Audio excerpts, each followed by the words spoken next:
part of this to be actually a part of this conversation. Like I said, my name is Dr. Albert Samuels. I have actually I'm originally from North Louisiana, but I've basically uh, become a Baton Rougean. I came to Southern University in 1984 with the thought that I would be here for 4 years and I would graduate and leave. And well, that's not what happened. And uh, I think it was a good decision, and I made dug some roots, some roots here. Roots here. Uh, I want to talk a little bit tonight about the legacy of separate and unequal. And I think that one of the uh, quintessential examples of this whole issue, of systemic inequity is education. And so I want to start here, and I think it's a launching pad to actually get into some other conversations. So I want to start with separate but unequal. We can move to the next slide. Next slide. Wow. Now, most of us are familiar, obviously, with decision of Brown versus the Board of Education in 1954. The United States Supreme Court, held that separate educational facilities for the races have no place, and that they are inherently unequal. Now, this decision actually overturned the second but equal doctrine, announced in Plessy, ironically a case that came out of Louisiana, that held that separate public facilities for whites and black Americans did not violate the Constitution as long as they were equal. Of course, separate facilities in practice, however, were never equal. And this principle of separate but equal had been applied to literally every economic, social, and political institution within the South. I mean, even to the point where we had segregated cemeteries, so you were segregated from birth to death. Um, and so, this decision not only did it call into question the issue of segregation in education, but really it called into question the entire Southern way of life. And of course, the city of Baton Rouge, in many ways, really was no different from the nation in this. Let's go to our next slide. Next slide. I said that to kind of illustrate this, uh, the the the division of surveys and field studies at the George Peabody College conducted a study of the East Baton Rouge Parish school system in 1941, and they came up with some very interesting observations. Well, first of all, they argued that the parish's educational system had not kept up with the needs of its population, and they recommended an additional $3 million building program to meet the region's current needs. So they first of all they said there was an underinvestment in education to begin with, but then they turned their attention to examining the quality of the physical plants of the schools, both the black schools and the white schools, and they did it on a scale of 100. On this scale, if a school got a measure of 30 or below, that meant that this school was so dilapidated that it was not worth maintaining. Uh, any school between 30 and 40 were schools that were in need of substantial improvements. improvements. And so only two white schools were rated as being below 30. Uh, uh, Six of those schools scored between 30 and 40. Nine scored in the 40s, three in the 50s. There were four in the 60s. And at the time, Baton Rouge High led the way with a score of 71 on their measure. On the measure, however, when we turn to the black schools, 18 of the 31 black schools scored below 30. There were three schools that scored right at the threshold of the 30, uh, and the and McKinley High School, I think, was the only school that scored above that really scored above 40. So it's kind of indication of the level of underinvestment in education in general, but then particularly in black schools in particular. One point I left off the slide here was that, for example, in the 1940s in Baton Rouge, to give you an idea of what was happening, uh, black schools, because there were not enough capacity for the demand of black children who wanted schools. Many black schools operated what was known then as a platoon system, and which basically meant that some kids went to school in the morning, some kids went to school in the afternoon because there just wasn't enough capacity for many black school children in East Baton Rouge Parish to get a full day's worth of education. So that's just a snapshot to kind of give you an idea of the kind of inequity that existed, you know, prior to Brown. So prior to Brown. So so if we move to the next slide here, next next slide here, next slide here. The Supreme Court makes this decision in 1954 that separate but equal is unconstitutional, and so a group of Baton Rougeans decide to test the ruling. test, test the ruling, and the focus here is on a school called the Gilbert Wright Elementary School. Uh, School was located in North Baton Rouge. It was near the present day Exxon refinery. Uh, this school had been built actually largely by the labor of black people, and black community was actually kind of very proud of the school. Now, this school had also been supported philanthropically by the Rosenwald Fund. This is a charitable organization. Uh, you know, from the founders of the Sears Roebuck Company that many are familiar with. They established a philanthropy organization that oftentimes gave gifts to establish black schools in many southern communities.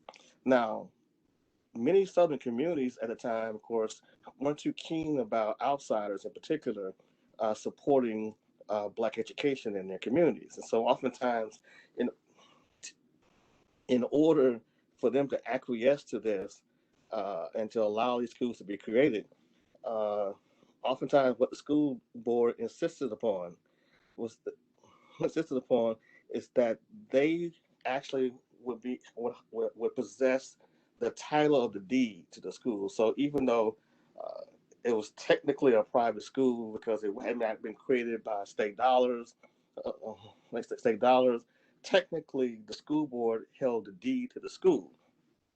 And so this is going to become important. It's going to become important later because in the 1940s in Baton Rouge, which which is basically boom time.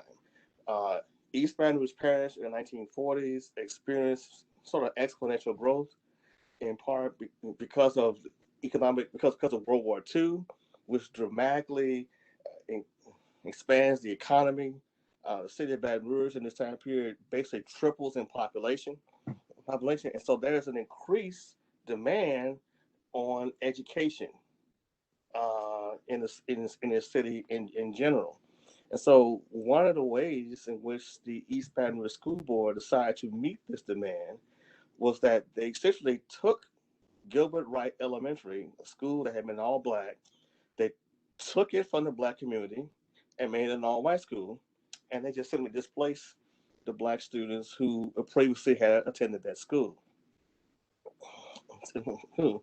And so, in light of all that, I said all that to say was that after the Brown decision, a group of black parents got together to say, okay, well, let's test this decision and see if it means anything. And so on September the 3rd, 1954, was the first day of school that year, which was the first day of school in the first school year after the Brown decision was made. A group of parents with their children uh, came to the school and attempted to enroll their students and their students. Um, we can go to the next slide. Let's go to the next slide. That didn't go over too well. Uh, they were turned away, as you might expect, and so they were never enrolled. And not only that, the state actually went after the two lawyers who were involved with the parents group and tried to get them disbarred. The school's reaction to the failed attempt to integrate Gilwright Elementary ultimately resulted in the filing of a federal lawsuit in 1956 that alleged that Baton Rouge system of racial segregation in public education had violated the Constitution. Now, the plaintiffs who filed this lawsuit never imagined that their lawsuit would not be settled until 2003, 47 years later. Uh, in fact, this is actually one of the first lawsuits filed after the Brown decision to try to force a local school district to comply with the court's mandate. And ultimately, it became one of the longest public school desegregation lawsuits uh, in American history. So, hence the title of the slide, The First Shall Be Last. Okay. Next slide. Next slide. Now, one of the reasons this case lasted as long as it did is because for for a good part of the life of this lawsuit, the case was presided over by a judge who, quite frankly, did about as little as he possibly could. Now, most people who from Baton Rouge are familiar with Judge John Parker because in 1981 he's the one who's going to order busing, which becomes very unpopular and very uncontroversial, and he becomes persona non grata. But not very many people remember Judge E. Gordon West, who presided over the case for the first 2 decades of the life of this lawsuit. And as again, he did as close to nothing with regards to this case as he possibly could. In fact, to give you an example, in 1963, when Lehigh was integrated, Lehigh ended up being the first high school to be integrated in Baton Rouge. This is interesting and ironic, given what's happened recently here in our community. Uh, uh, but in ordering the integration of Lee High School, he made it clear that the only reason he was doing it was because he knew that if he didn't, that he would be reversed on appeal. But in the opinion, in the decision, he called the Brown decision, quote, one of the truly regrettable decisions of all times. So when he finally ordered the segregation plan for East Baton Rouge Parish, he basically picked an option that would basically ensure that there would be as little integration as possible. In fact, the plan integrated only one grade at a time on a kind of freedom of choice basis over a 12-year period. period. And so that's how it proceeded. And in 1975, he tried to dismiss the case. I mean, in fact, so it was token integration by as little as possible, and they maintained this even after the United States Supreme Court had said in the late 60s and early 70s that plans such as his were woefully inadequate to meet the legal requirement. Legal requirement. So one thing you want to keep in mind about this, we're talking about desegregation and talking about the schools. It's not like life in the city itself just stops while this case is going on. While this case is languishing in the courts and going delay and delay, the city doesn't stop growing. It doesn't stop building new neighborhoods. In fact, really, the period from the 1940s up to the 1980s is a growth time in Baton Rouge as the city is growing to the south and into the east, and new neighborhoods, new subdivisions are being built, new businesses are coming in. Uh, so life continues to go on. It doesn't stop while this case is being litigated. So I said this. Now we fast forward to the next slide. Next slide.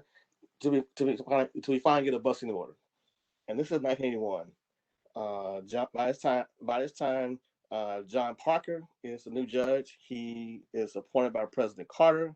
Parker is a Baton Rouge native, a graduate of I believe it's the Struma High School, and after failing to forge a compromise between the parties to avoid a mandatory order, he orders busing, and this is implemented in 1981. Now, one thing we need to understand about the busing order is that when Baton Rouge does this, Baton Rouge is really a full decade behind the rest of the country. In fact, many places in the country, when they finally mandated busing as the means of segregation, had did that in basically in the early 70s. So we're about a decade or so behind where the rest of the country was as when it comes to this. The reaction to this decision uh, was not good in many ways. It triggered mass white flight from the public school system of Baton Rouge. Uh, Livingston and Ascension parishes in the 1980s and 90s become the fastest growing parishes demographically within the state of Louisiana during this time period as a result of the busing decision. Um, for those people who do not leave uh, the suburban to the suburban areas of Livingston and Ascension Parish, the private schools, the parochial schools, their population uh, dramatically increases in the 80s and the 90s. For example, in one of the things that really distinguishes South Louisiana is in many ways is because we are Catholic. We have a Catholic heritage. South Louisiana per capita probably has more private and parochial schools than you see nationally. Nationally, for example, in 1980, 20% of the school age population in East Baton Rouge Parish, uh, well, went to private schools, and most of the schools are parochial schools. The national average is about 10, average is about 10 or 12. 12. However, however, after this decision, we see a dramatic spike in the number of students who go to parochial schools. So that by 1998, about 48% of the school age population in East Baton Rouge Parish is in private schools. So when you just do the math, do the math, it's really difficult to desegregate a school system if if all the white students leave, and there's just not enough students to integrate it when that happens to be the case. So that was the busing order, and then that was the much of the community's reaction to it. Um, Okay, moving closer to the end. In 1996, the parties entered what we call a consent decree, which is like basically like a gentleman's agreement to try to end the lawsuit. So, that called for a return to quote unquote neighborhood schools. Ultimately, this would lead to eventually the EBR being released from court supervision in 2003. Now, this decree was similar to similar decisions that would be made in other parts of the country at the time. But in many ways, it was a recognition that many of the goals of the segregation had largely failed in Baton Rouge. uh, one, whites had largely voted with their feet, as we mentioned earlier, and had moved to surrounding suburbs to private schools. Uh, Also, with the persistence of residential segregation, uh, that meant that any return to quote unquote neighborhood schools necessarily would mean that the schools would remain decidedly racially imbalanced. imbalanced. And then, to top that off, uh, also during this time period, we saw see the emergence of these breakaway school districts. This movement first started in Baker, then later expanded to Zachary, and then shortly after the consent decree itself was implemented, Central creates its own independent school district. And so with these breakaways, you further balkanize the school system.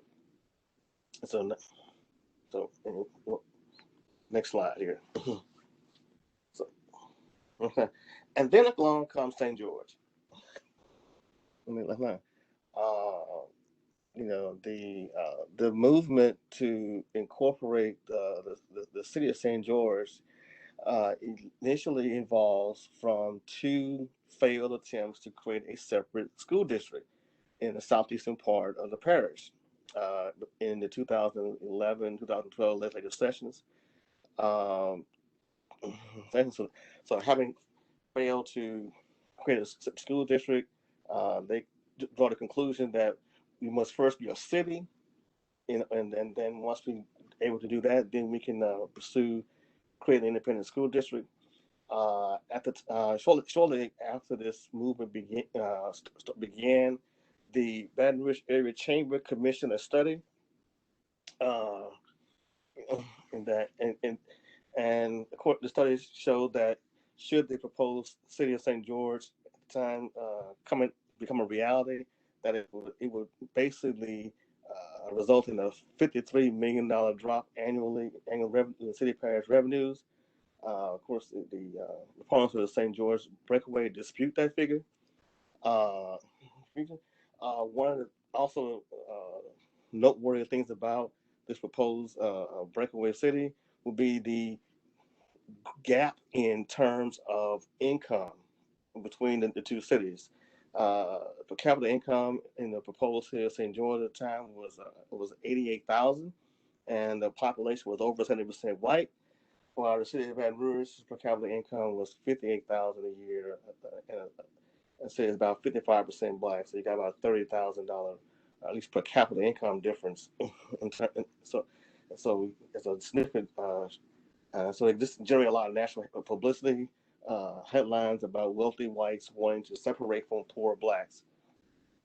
Uh, uh, Now the supporters of this movement deny, of course, that the incorporation has anything to do with race or the legacy of the school segregation lawsuit.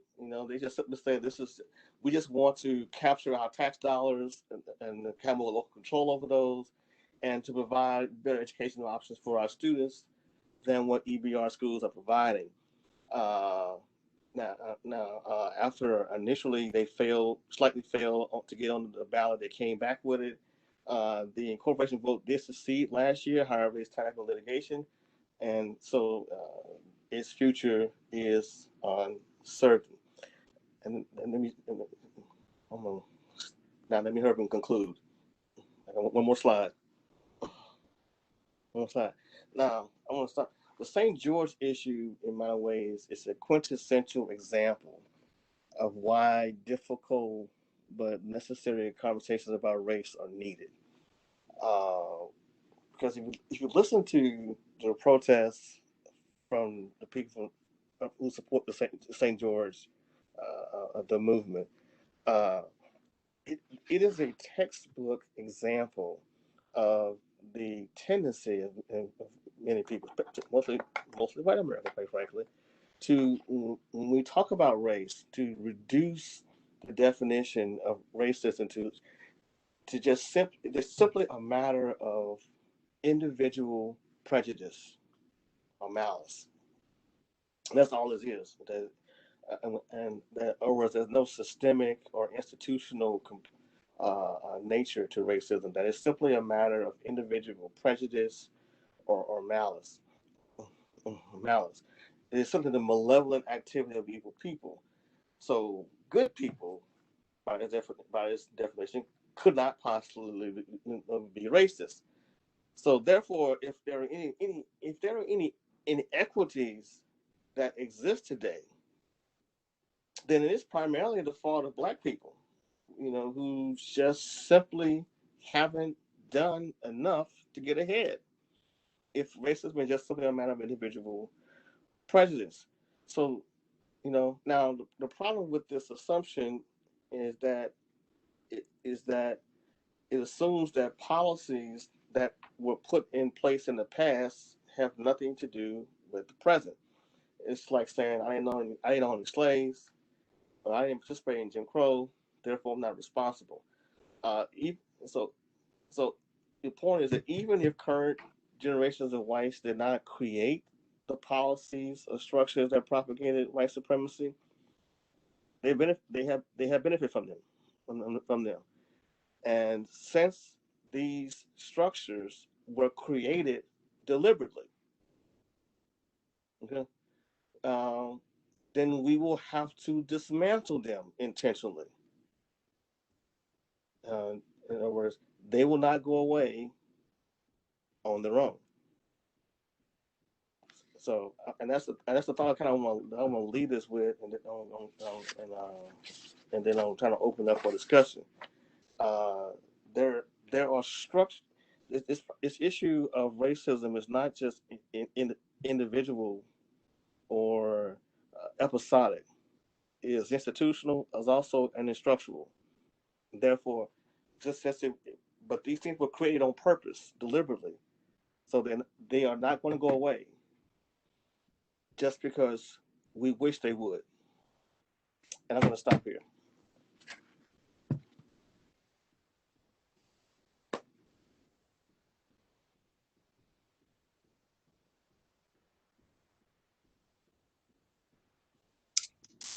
Thank you, Dr. Samuels, for leading such an informative presentation. So now we'd like to open it up for any questions, thoughts, or context in regards to your specific work groups or work areas. If you've seen any examples or comparisons there that you'd like to openly discuss or ask Dr. Samuels. Yeah, Courtney, I have something to say. This is Tyra Mitchell.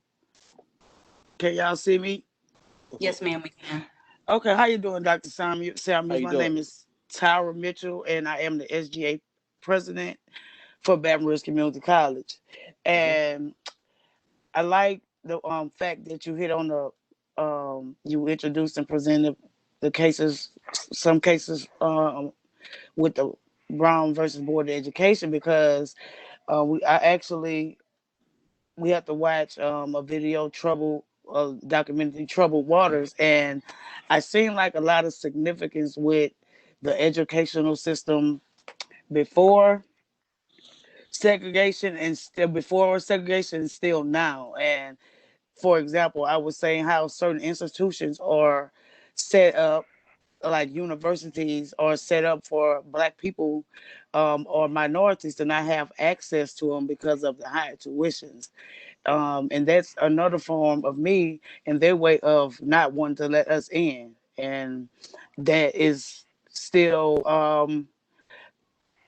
a form of separation, if you ask me. And it's just like a form of, or a way of how our communities are set up. Some communities are set up to where you can tell the way it's structured that they do not want us living there. So I see a lot of the significance, and thank you for sharing this valuable information with us. Okay. You're welcome. This is Louis Unglesby. Can y'all hear me? Louis Unglesby, yeah. Yes, sir, we can. Dr. Samuels, you're 1,000% right, except you're much too kind. Okay. I knew Gordon West, and I knew John Parker was a friend of mine. And it's just a simple fact of life. Everybody on this phone understands it. Why it hasn't been shouted from the rooftops, I don't know. The city fathers of Baton Rouge decided we didn't care what the law was. And we were not going to follow the law. And more importantly, we were not going to be a progressive society. And that's why we are where we are. Other cities in the South zoomed right past us because they understood that separate but equal was a failed idea altogether, and we'd lost the Civil War. We need to give that foolishness up and go into modern society. Baton Rouge did not do that. The city founders of Baton Rouge spent a tremendous amount of time creating public-private school systems, which takes a lot of effort, a lot of work, a lot of money that should have been invested in the public schools. Now, that's all failure. We can't do anything about it. It's history. How do we stop that now? That's the question.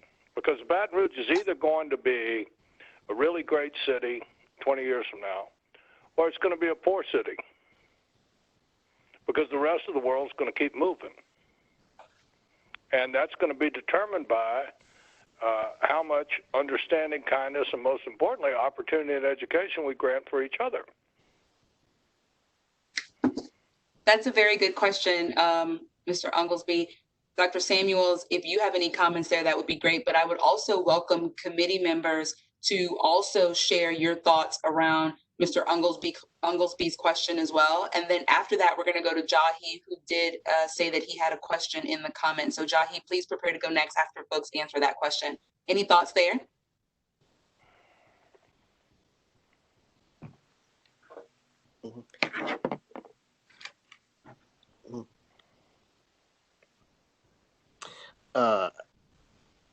This is actually the question of the day. In many ways, okay, having done this, the question in some ways is now, what do we do now?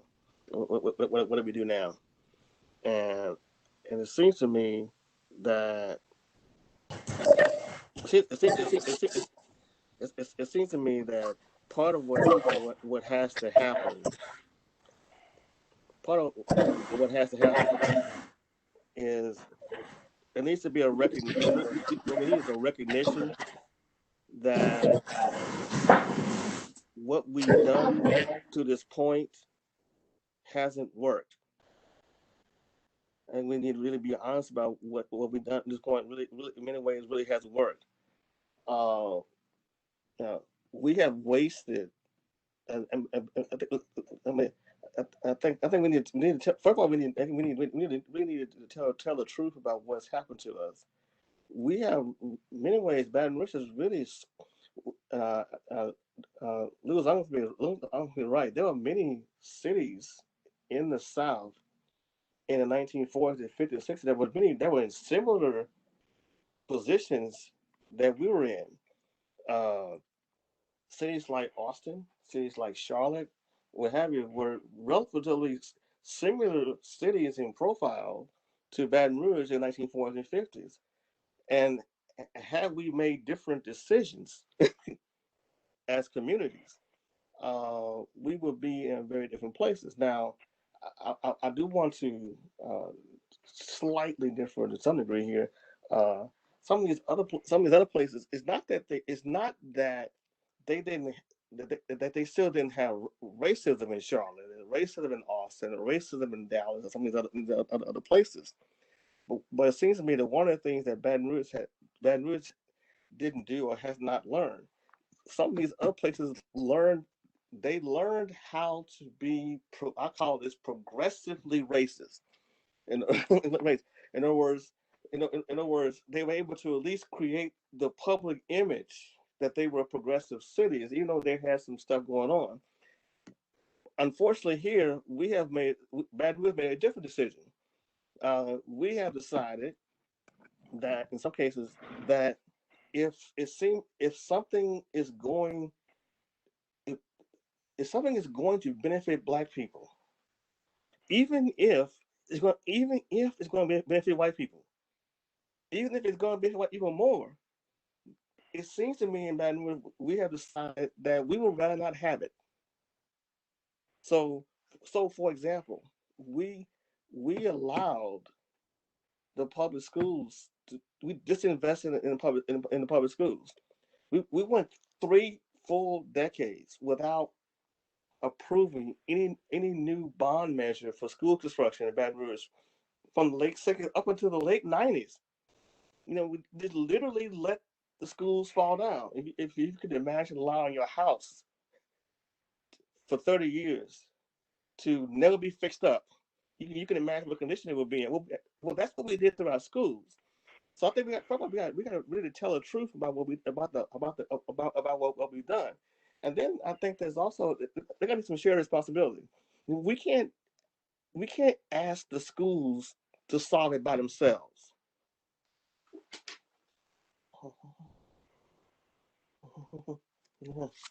Okay, we can't ask schools to solve by themselves. Uh, because to some degree, a lot, so this is gonna require some engagement in the banking community. With how we do lending. It's going to how we do lending. We allow for segregation, the residential segregation to occur. We got to figure out ways to kind of undo some to try to sort of undo some of those processes. For example, uh, you know, what, and we're going to have to advance. We're going to have to invest in things like early childhood education. We got you know so those are a few ideas and a few ideas, but it's going to take. It's not. It can't be just on the schools by themselves. Schools by themselves.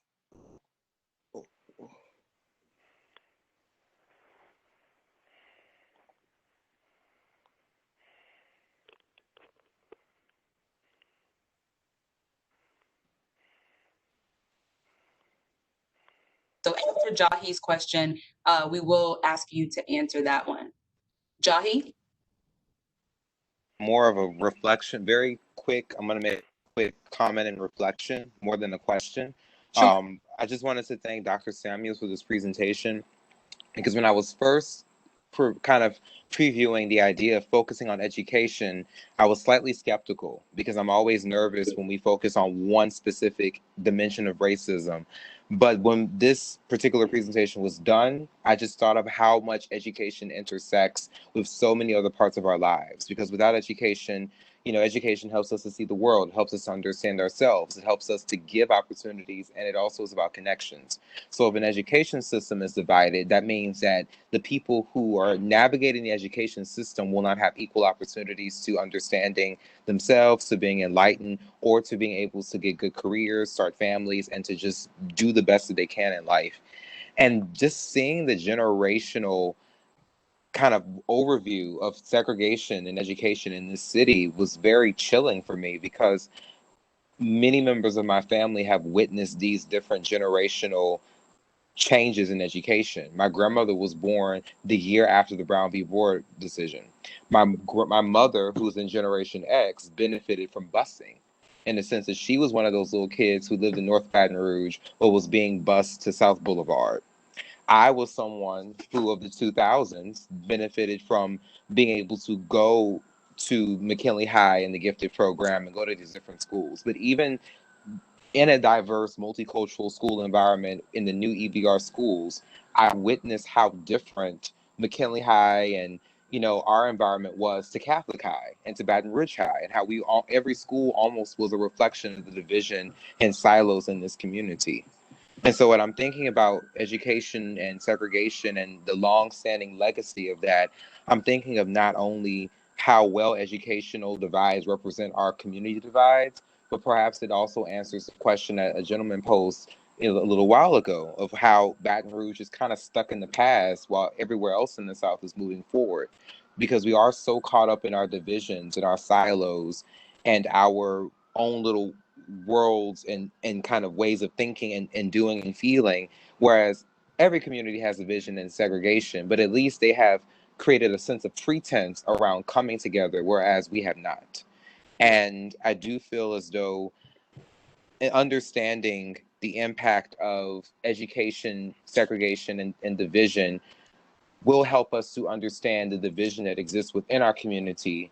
And once we can understand the divisions that exist within our community, we can then figure out how do we create a sense of unity that isn't based on silence. So I just really thought that this presentation was very powerful, and I thank you so much. Okay, thank you. Here's an idea I wanted to kind of throw out here. You know, I I'm an LSU guy. I got my PhD from LSU, and I'm as big as Tiger fan as anyone. So I want to use a football analogy because in Louisiana sometimes, at least in certain quarters, that's the only thing that some people understand.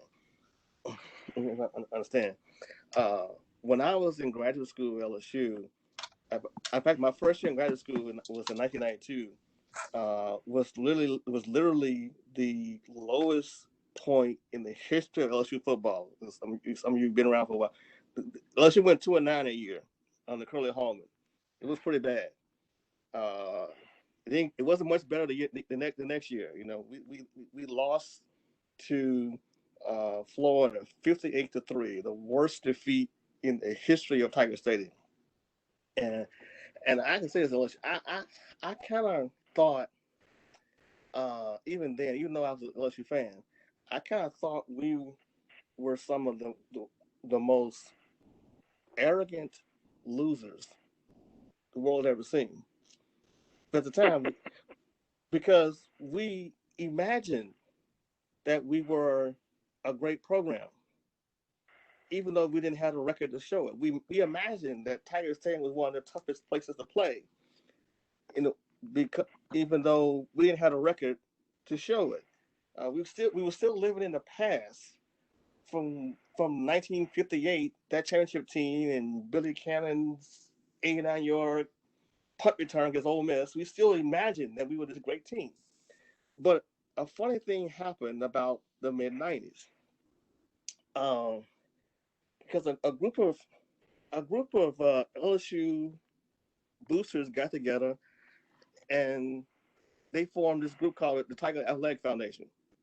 And they started because they got tired of losing, and so they started pouring gobbles of money into LSU football and raising money for raise capacity of the stadium, new facilities, et cetera, et cetera.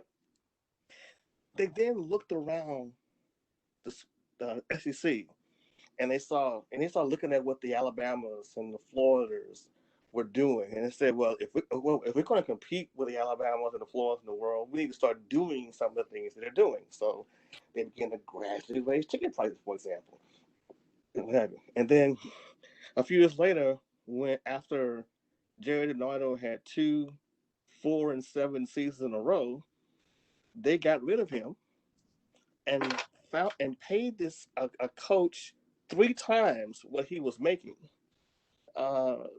You might have heard of this guy. His name is Nick Saban. And 4 years later, a national championship came about. Ultimately because of that, and came out now because of that, and so the expectation around LSU football began to change, and so ultimately that's one reason why a few years ago they got rid of Les Miles, because LSU was now was a top program in terms of revenue generation. They had this great physical facilities, and LSU said, look, everything up here is set up for you to win. We can't let you stay here because, see, we have different expectations. We're not paying you this much money to take a team to the Texas Bowl. So eventually, he had to go, and we saw what happened. We saw what happened last year.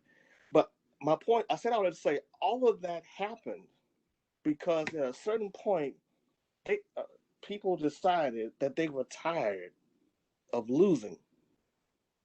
And so the expectation so now the expectation began to change. That's why Les Miles had to leave About 75 might have been good somewhere else, but not at LSU. I guess my point here is that when it comes to Baton Rouge, when it comes to Louisiana, we haven't decided yet that we're tired of losing. At some point, we got to decide that we're tired of losing. We seem to think that it's okay for our best and brightest to leave Louisiana. We think that's okay. That's a normal way things are supposed to be done.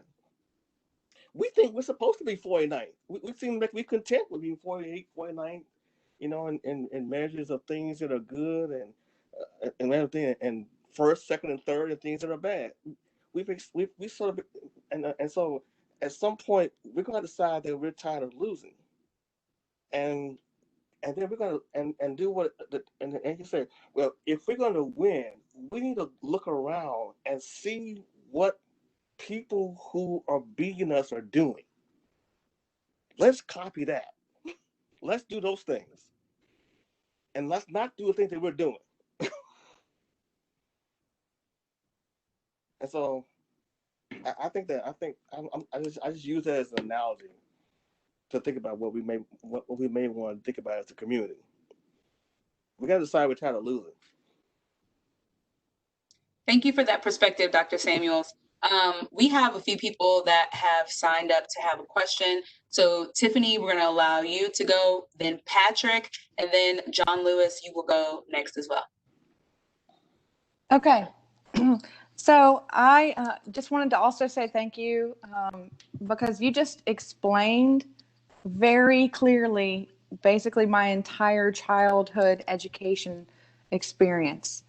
I've had questions my entire life that you just answered. So I was part of the first busing in 1981, and I went from a predominantly white school in the like the Sherwood Forest area, and I was bused to McKinley Middle, and it was the old McKinley Middle, not the new McKinley Middle. Mm-hmm. And it was very I didn't know anything. I was cool with it, but I was amazed and shocked at the difference of the facilities, and that's when I started to really realize, like, why. I mean, in sixth grade, I started to ask questions like, why?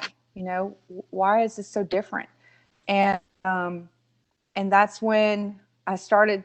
My parents were divorced at the time, so I ended up going to McKinley Middle. Ended up going to private school. I ended up, in high school, I went to McKinley High School, and also realized that it seemed that the gifted and talented program was just a continuation of the how can we continue to segregate ourselves? Because to be honest with you, majority of the gifted and talented programs that I attended were full of white kids. It didn't matter whether you were attending a majority Black school. If you enrolled in a gifted and talented program or some kind of like special program, it was all still very segregated. And it was very, living through it as a child, you just do it. You don't really know the why behind it. I wasn't reading the paper or listening to the news. I was just going to school. And then, eventually I graduated from Lee High School. And to be honest with you, like my little private school closed the last year. It just was a tiny little thing, and it couldn't stay open my senior year. So my parents they said, we'll either buy you a car or you can go to Lee High School. You can go to public school and we'll buy you a car, or you can go to another private school. And I was like, well, give me the car, and I'm going to go to public school. But to be honest with you, Lee High was the first time since I graduated in 1990, the first time since 1981 when I became part of the busing initiative that I saw what I considered to be full integration. And everybody got along. Everybody it was lovely. But my senior year was the first time I really got to experience what integration felt like. And then I became a mother. right after I graduated. So not far, within just a few years, I was enrolling my own kids in kindergarten. And let me tell you what that was like, because I would call to register my child in kindergarten or first grade, and the first question out of the mouth of the person at the school was, "What color are your children?" And why does that matter? And now that you've explained to me why, that this long, just drawn thing happened, it makes so much more sense. And so what I started to do was just become really involved. As a mother, I have felt like I had more power to be involved in my children's education and see why and what and how I could be a benefit. So I created this initiative called the Parent Watch Group, because there was still a lot of tension, a whole lot of tension still going on in the undercurrent of our community. And what I realized through creating this dialogue with the other mothers like me, the majority of it was mothers, there were some fathers, is that a lot of people wanted to be a part of making our educational system better. They did, but a lot of people didn't even know how to advocate for their children's education. They didn't know how to write a letter to the school board. So we actually had like letter writing clinics where we would go and meet at coffee houses, and we'd have coffee, that's what we called them, coffee house meetings. And we would teach other parents that felt unsure about how to even write a letter, how to write a letter. And so one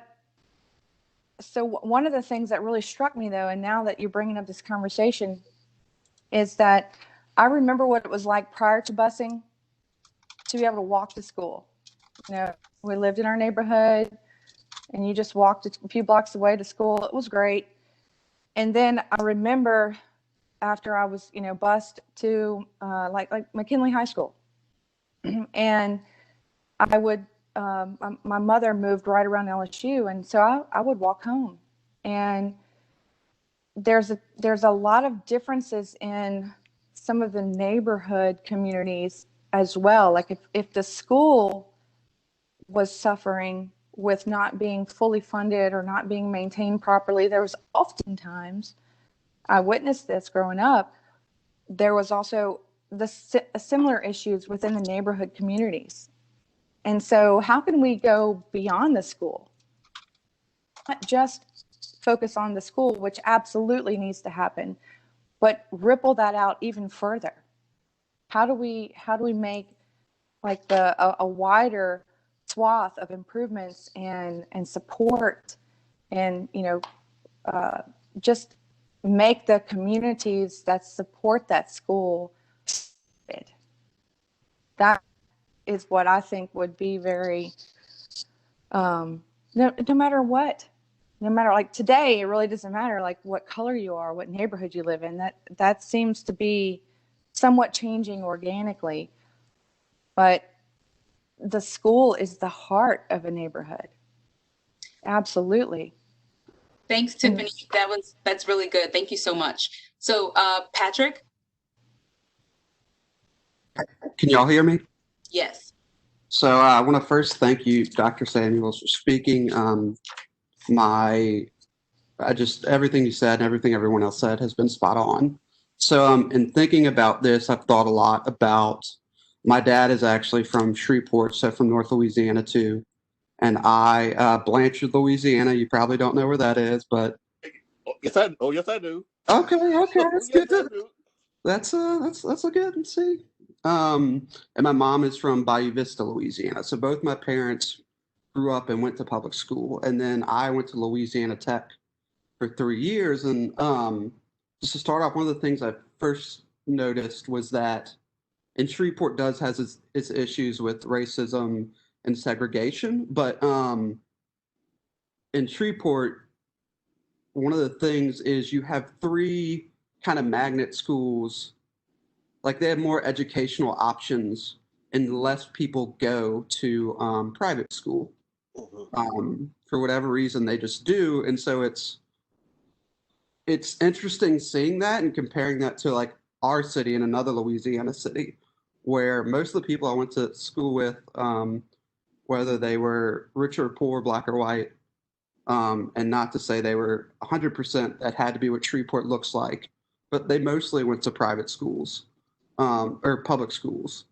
And so that was interesting looking at that and how you see even a city in like Shreveport is doing better in some sense. And so just that's kind of one of the things I noticed is that it can be done in Louisiana where, kids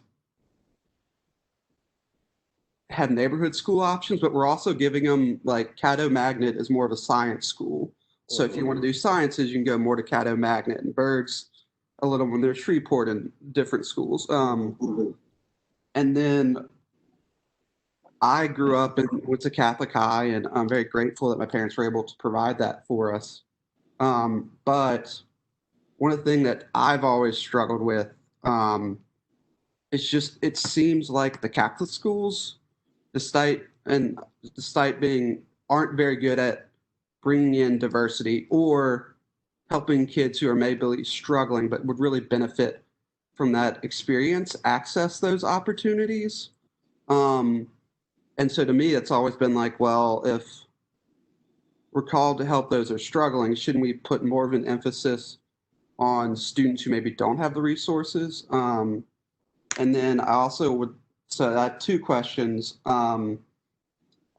And also kind of noticing, I remember bringing a friend home once when I was working somewhere in Fairfields or Fairview, and he was African-American friend of mine. I dropped him off, and I remember the cop pulled us over and patted me down, but then patted him down, but didn't pat me down. And it was like, well, if justice is equal, and his comment was, what is a nice Catholic high boy doing in this part of town? And it was it was very enlightening. And so the other thing I've noticed, and I'll leave you kind of with two questions, that it seems like the public schools I've worked with through different organizations, sometimes it's like it's almost like you have the different parts of the school are fighting with each other to get resources, right? So like the magnet program is like, well, we want resources, and it sometimes seems like schools will focus so much on the magnet students and forget the students who maybe aren't in the magnet program or the gifted program. And it just creates this like very unhealthy, and I mean, I think we'd like to say like the kids don't notice these, but like kids are pretty perceptive. They notice these little things. So I guess my question to you would be, how do we encourage private schools to be more diverse, being they are private? And what can we do? And then talk a little bit about how do we make it to where our schools are really meeting every child where they're at, and not what seems at times saying like, we're going to focus on the 10 high performers, and if the other kids graduate, that's great, they'll XYZ. I just kind of like to get your thoughts on that. This is a challenge. Now, this is a challenge, obviously. Talking about the difference between North and South Louisiana. I think one thing I mentioned here. You kind of hinted at this. I think a very important part of this conversation is as to why Baton Rouge is in the position, predicament as in New Orleans, in part because we're in South Louisiana, and South Louisiana has a Catholic heritage. We have one of the highest percentages of people with a Catholic background of anywhere in the country, and so historically, the founding of parochial schools was an essential part of not just just education for Catholic students, but as a major part of kind of preserving their kind of cultural identity in a country that was predominantly Protestant and often as hostile to Catholics. That so the Catholic school and in Baton Rouge, many cases the Catholic schools have a longer lineage than the public schools. And so now there was so you kind of had this class difference between, first of all, the upper level parochial schools, which had, before you even get to the public schools, and this is before you can bring race into the conversation. So that's what made me think about that when you mentioned this person saying, well, how's a good boy from Catholic high school ending up in this neighborhood, because that implies there's a certain level of status associated with that. So consequently, you shouldn't be over here. And I also believe that's also one of the complications here that makes it much more challenging to try to desegregate school systems here, is because unlike some other parts of the country, we already had a much stronger parochial school system prior to Brown that other places did. In other words, we didn't have to create it. And some people actually had to create it. Actually had to. Now we did some of that too. For example, Parkview Baptist. I don't even call it name. Parkview Baptist did not exist prior to the busing. So let's just call a spade.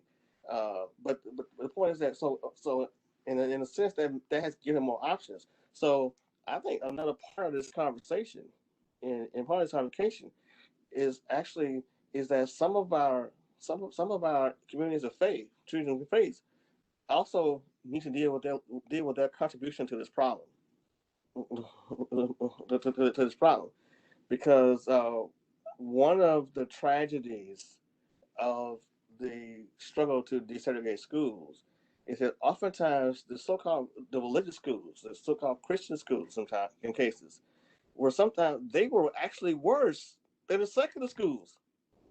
They actually fought harder to maintain segregation. And so, that's a conversation that needs to be had.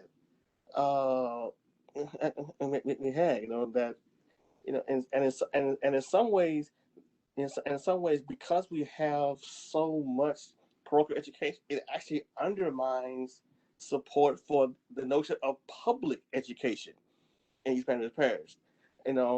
So I think that the religious community needs to also in many ways needs to be challenged. We challenged about this. They have things they can do to maybe partner with Black schools, or even if we don't integrate them, but just kind of work with them together. Now there are some people who are doing some of this work, in groups like Together Bad Druids, for example, that have a lot of interfaith people of various different denominations who are working together on various issues. So I want to say that there are people of faith who are working on these issues. We need to support them and find ways to support their efforts as well. So there are people who are doing this work. But I think that part of this conversation is challenging the religious community, because they're complicit in this too. Good stuff. Thank you so much, Dr. Samuels. John, you were next. And then after John, we will have Reva Hines for a comment. And then following Reva Hines, we have about 10 minutes left. What we'd like to do is invite our institutional partners that are on the line to share just a brief introduction, if you'd like to. If you'd like to share and introduce yourself on the call today, if you raise your hand, Helen will unmute you each time after we go. So we will go with John, and then we will go with Ms. Reva for the comments, and then we will allow time for our institutional partners to introduce themselves and the industry you work in and anything you'd like to share with the group today. John? Yes. Thank you, Dr. Samuels, for showing the gradualism or progression of our education issues from 80 plus years ago into the issues we see today. And I think that much like the issue with our public schools, other public organizations and entities proceed along like similar incremental paths. And we make light reforms here or there, things pop up, but we still continue with these large issues. And the issues and some of the things that they were initially organized around still remain.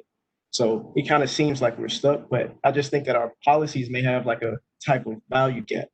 in which certain, just as you mentioned, some people are valued less than others. And thus, if this is going on in our policies, it's also affecting our government entities. So I think it's important that when we look at government entities, like just as you alluded to, as it's spread out, that we can't just, like we have to really look at all of them. We have to peel back those layers and go through do the hard work and peel back those layers and look at all these other things, especially due to, of course, certain things going on. The police departments and law enforcement entities will also be hyper visible. But I think there's other issues that we've inherited within our government entities that cause disparities and reduce the quality of life for people in our city, our parish, and our country. So I think that like we have to go back through and peel back the layers of these inherited issues and really kind of try to see and attack the root and try to work our decision making and thinking up from there. But again, thank you, because it kind of like helped confirm something that I was thinking about when it comes to our work group. Great, thank you, John. Reva? Hi, Dr. Sam, can you hear me? Yes. Hi, Dr. Samuels. Thank you for a riveting presentation. As we are talking about inequities in the educational system, we cannot escape the talk about the fact that Blacks living in poverty in Baton Rouge are systemically excluded from high quality schools, curriculum, and instruction. And when you look at some of the stats that's out there, the Urban League of Louisiana released a report last year in 2019. And, some things seem like it's same but different. It said that more than 52% of African American students enrolled in schools, public schools in Baton Rouge that had a D or a F rating. And most of the economically disadvantaged students, as we know, are crowded out of A schools. And then we have other things that work against some of these schools that are really trying hard, which is in the ways in which the ratings are done is based, primarily on standardized tests that time and again has been shown that is not equitable in the way that they are composed. Raising praxis scores for teachers have disadvantaged the Black community, specifically in the inability of funneling many of Black teachers in Black schools. So this has also created a lot of a gap in achievement, a sense of community. So there are so many layers of these disadvantages that come into play when we start talking about equity and educational achievement in Baton Rouge. So I really appreciated your analogy that you gave about the football team. I'm not really, big on stats like you are, but I do understand the concept. But it really put it in line that as long as we are complacent and we are okay with it and we don't make noise, nothing is going to change. I really look forward to some of the hard work that is going to come out of this commission and the opportunity to be able to bring these kind of issues and talk with all of you in community in addressing these types of inequities in Baton Rouge. So thank you for this panel. I really enjoyed it. Okay. Yeah. If I could make one comment here. Sure. One quick comment, real quick. I just want to just make sure I clarify. The problem with segregation in education, for example, it's not simply it's not an issue of Black people being unable to educate each other. That's not the issue. That's not the issue with segregation. Is that the problem with segregation in public education has been is that it has been associated with so many other things, such as such as some of the things that Dr. Hines cited. It's been the correlation between segregation and poverty, the correlation between segregation and inferior curricula, with teachers who don't have as much training or more turnover, not as much advanced placement courses, students who come from impoverished backgrounds, who oftentimes aren't exposed as much. They move around a whole lot. Their neighborhoods are not as safe. There are more environmental toxins. They're also associated. They oftentimes they live in food deserts. Uh, it's not as much connections to professionals and colleges and other things. So it's oftentimes it's when we talk about these issues, sometimes we separate the school from everything around it. And so if we talk about educational equity, we're not just talking about the schools. We're not talking about this narrow question of raising test scores. And oftentimes, school reform efforts or so-called school reform efforts have focused on these little narrow concerns, and by doing so, that continues to it denies that these other inequity issues have anything to do with the problem. And so when and so and so therefore when nothing changes, it says, see, those bad people don't want to change. Don't want to change. So I just want to make sure I'm clarify that point. That the problem with segregation is not just it's not that black people are incapable of educating their own people. It's all these other things that are often associated with it, you know, that lengthen the odds, if you will. Thanks so much. That was really good comments as well. This has been a really, really insightful dialogue for everyone. I want to make sure that we give our institutional partners an opportunity to share and say hello, as I mentioned before. Andrew Fitzgerald, I see that you have raised your hand. So Helen, we will unmute Andrew. And then if there's anyone else that would like to share, please do so. And if not, we'll make sure that you all meet your institutional partners in our work group sessions. There's been some posts and shares that have been added to the group. We will make sure that we add that to your recap email as well, so you can check out those resources as we have them. So Andrew, go ahead. All right, can everybody hear me now?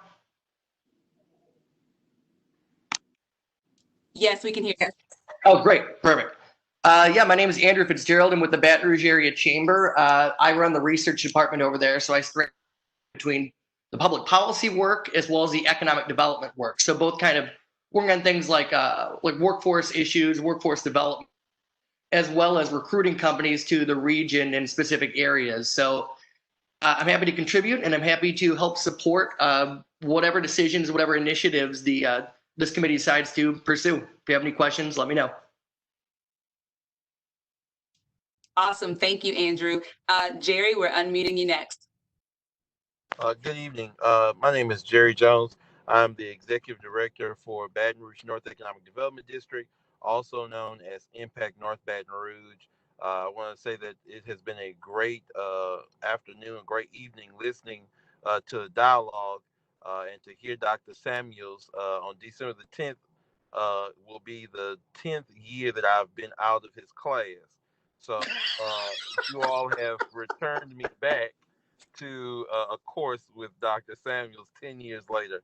I really enjoyed it. I'm looking forward to hearing this dialogue. As many of you know, if any organization or any area of town definitely can benefit from equity, it is definitely North Baton Rouge, and we're looking forward to this dialogue. In any way we can be of assistance, please let us know, and that's truly what we're here for. Thank you, Courtney, and to the mayor for her vision to even step out and do such an initiative like this. Thanks so much, Jerry. So I see that we have Karen next, and then Judge Grover, I see that your hand is raised as well. You can follow up immediately after Karen. Hello, can you all hear me? Hi, this is Karen Alford. I am with Visit Baton Rouge. I'm the Director of Marketing and Technology. And this is an extremely important issue to Visit Baton Rouge because one of the things that we do is we represent the entire parish. And representing the parish is representing the community that we have.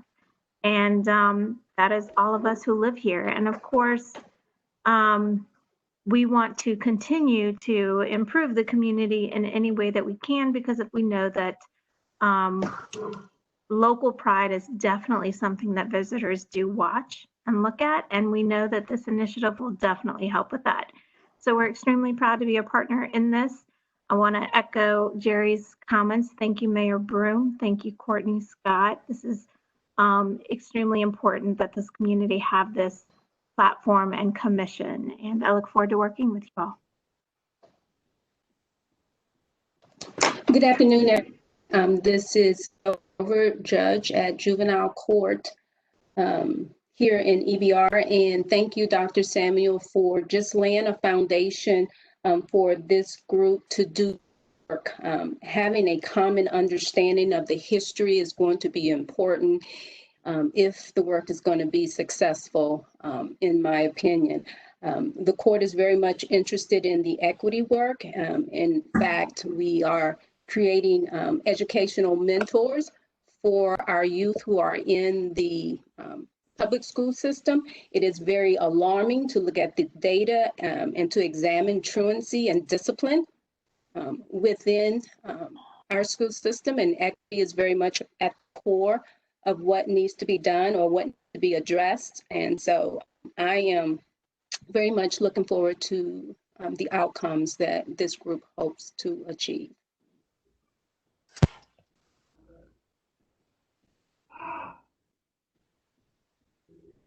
Hello, can everyone hear me? This is Monique Kane. Okay. Hi, I'm Monique Kane. I am the president for the Black Faculty and Staff Caucus at LSU. I'm also the director for Information and Security Systems for Res Life at LSU. I'm an adjunct professor for Human Sciences and Education, and I'm also a business owner with my husband for a barbershop in South Baton Rouge. And I got my baby hollering in the back trying to get in the bathroom. So excuse me. I swear this is every Zoom and WebEx meeting you can find, and John can attest to that. But I'm also here in collaboration with you all to help unite our community as well. And whatever I can do from our standpoint as a community member and a member of our LSU faculty and staff, and especially our Black faculty and staff, I am here to support everyone in that. And we also are leading efforts to try to increase our numbers at LSU as well for our Black faculty and staff. Sonia too, we are in the fight to get those numbers improved, that she's a champion for us, and so is John. So I really appreciate the time here, and thank you for allowing me to participate and be involved.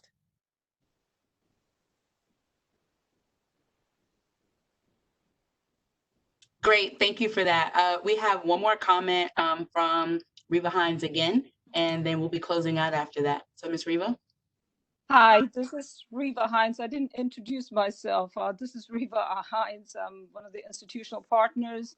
I'm from Southern University, Baton Rouge Department of Political Science.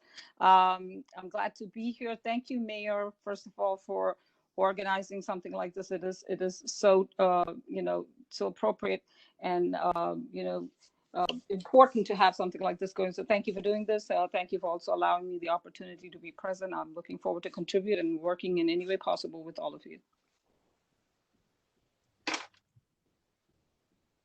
Great, thank you so much.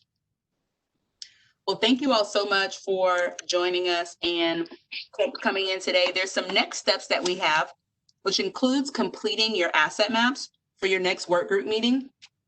Your liaisons and our ACAOs will send you an email for your next group meeting, and the asset maps will be due at that meeting. If there's any questions, if there's any support or anything that you need, we encourage you to reach out so we can support you there. And then also, members of the Historic Recognition and Physical Expressions group should have received an email from Talasia about our work group meeting tomorrow. You will receive the link for that tomorrow morning, and that is Stone Cox, Chandler, Tara, Dale Flowers, Jennifer Jones-Bridget, Rebecca Lunsford, Frank MacArthur, and Mr. Ronald Norman Sr. So if you have any questions, please make sure that you reach out to us via email so we can mitigate your concerns and, of course, get the information that you need. So thank you so much again, everyone, for providing your thoughts. This has been another intriguing conversation for us to share. I do believe there's some great ideas and possible recommendations that may have come out of this meeting. So I think that your notes and things will be great there. And then, of course, we look forward to continuing the work with everyone as we move Baton Rouge forward. And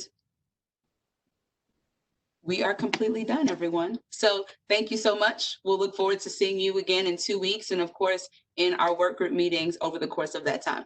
Thank you so much and have a good night.